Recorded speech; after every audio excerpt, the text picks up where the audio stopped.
میں ابھی کامران خان صاحب کا ٹویٹ دیکھ رہا تھا، اور کامران خان صاحب ان صحافیوں میں سے ہیں جن کو خیر ہم تو دیکھتے ہوئے جوان ہوئے، اور ان کی پریڈکشنز اور ان کے جو انالیسز ہیں اس کے دشمن بھی معترف ہیں۔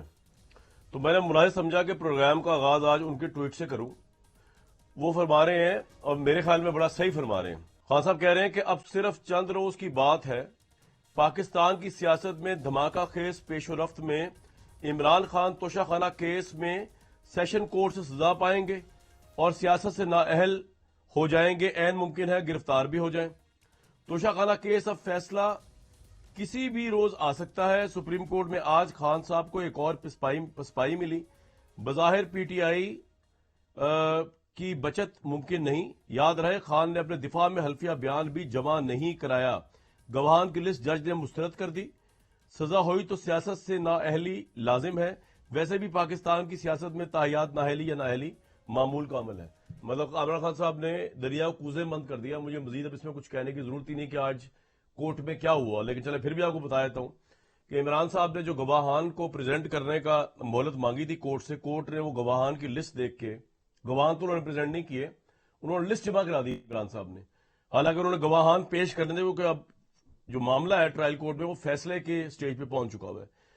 اس کے اندر انہوں نے جو 4 گواہ دیے، ان میں کچھ انکم ٹیکس کے لوگ تھے، ان میں ایک جو پاکستان تحریک انصاف کے اس وقت ریپرزینٹیٹو ہے حسن رؤوف صاحب، وہ تھے، رؤوف صاحب جو ہیں، اور ان میں سے کسی کا بھی تعلق جو ہے وہ توشہ خانہ کے معاملے سے نہیں ہے۔ ہاں، اگر آپ نے کوئی کریڈیبل ریلیونٹ گواہوں کی لسٹ کرنی تھی تو وہ بریگیڈیئر چیمہ صاحب جو میجر جنرل ہو چکے ہیں،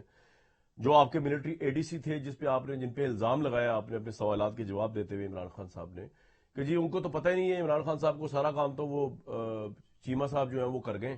اور انہوں نے سارا ایویلیوشن کروائی تھی، ان کو آپ پریزنٹ کرواتے، پھر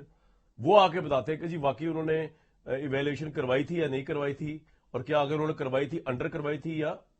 صحیح کروائی تھی۔ لیکن بہرحال آج سپریم کورٹ کے اندر ایک اور ڈیلے ٹیکٹک تھا تحریک انصاف کی طرف سے کہ کسی طریقے سے ہیئرنگ کو روکا جائے، لیکن سپریم کورٹ نے انٹروین ہونے کی وہ نہیں کی،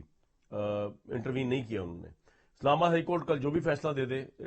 it is a different scenario, لیکن ابھی تک کا تو یہی ہے کہ ٹرائل کورٹ کا جو فیصلہ ہے وہ کل یا پرسوں تک آ سکتا ہے۔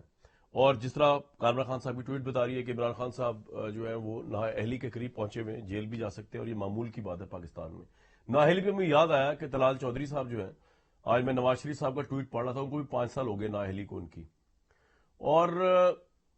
طلال چودھری صاحب کے سیاسی نظریے سے تو میں بالکل متفق نہیں ہوں، بلکہ ان کے ساتھ ہمارے ہارڈ ہٹنگ سوالات ہوتے ہیں۔ لیکن ایک بات جس کا مجھے تعریف کرنی پڑے گی، وہ خواہ طلال چودھری صاحب ہیں، ہم اس سے پہلے رانا ثناء اللہ صاحب کی بھی کر چکے ہیں، آج طلال چودھری صاحب کی کروں گا، کہ جس طرح پاکستان تحریک انصاف بکھری 8-8 دن 12-12 دن کی جیلوں کے اوپر، طلال چودھری جو ہیں وہ 5 سال نااہل ہو کے بھی اپنی پارٹی نون لیگ کے ساتھ کمیٹڈ کھڑے رہے۔ آپ طلال چودھری سے اختلاف کریں، آپ کو اس کی شکل اچھی لگتی ہے، اس کی شکل بری لگتی ہے، اس کی حرکتیں ٹھیک لگتی ہیں، بری لگتی ہیں، آپ کی سیاست سے اختلاف کریں، لیکن یہ بات بڑی ایکسیپشنل ہے کہ ایک بندہ جو ہے وہ 5 سال نااہل بھی ہوا، اور میرے خیال میں تو بڑا ناجائز ہی نااہل ہوا، وہ 5 سال اس کے قیمتی ضائع ہو گئے۔ یہ لوگ مڈل کلاس کے لوگ ہیں جو یہاں سے اٹھ کے سیاست کرتے ہیں، اور ان کو سیاست سے اس طرح نکال دینا، یہ اسی پورے منظر نامے کا حصہ تھا جو نواز شریف صاحب کے حوالے سے رچائی گئی، جس کے اندر بڑے بڑے لوگ شامل تھے، تو ان کے نام بھی آ گئے، میں کیا ریپیٹ کروں ادھر۔ اور اس چکر میں جو ہے یہاں پہ تو اتنی توہین عدالتیں ہوئی ہیں،